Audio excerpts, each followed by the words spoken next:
This is just an update video on the coil spring spacers that were installed into this 2010 Honda Civic. And I went ahead and I popped this tire off,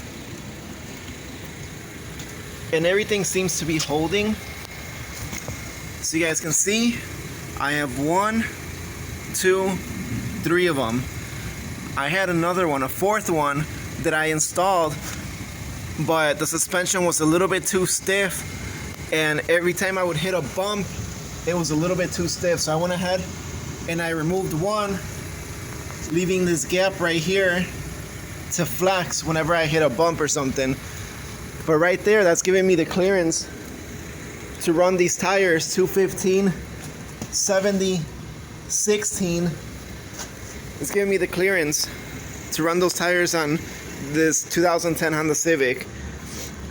I can show you this tire compared to a 15. This is a 15 that's on this other Civic that I have over here. You guys can see the difference, how taller it is, how bigger it is. I could also show you the difference next to the Honda Odyssey.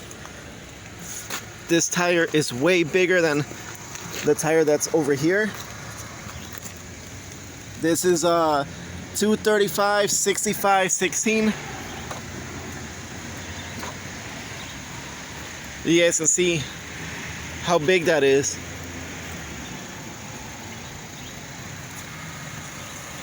Either way, everything's holding. Let me show you the front.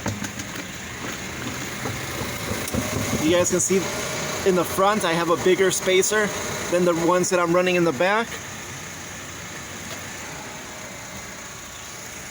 And this is just an update. The 4-month update. It's been 4 months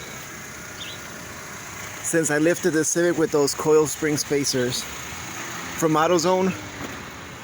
$5 each one of the ones that went in the back, $5.99, and then the one that went in the front was a little bit more expensive. I believe it was like around $14 or $13 each one for each side. This was just an update. Make sure you guys are following the Turbo Civic if you're not subscribed to the channel.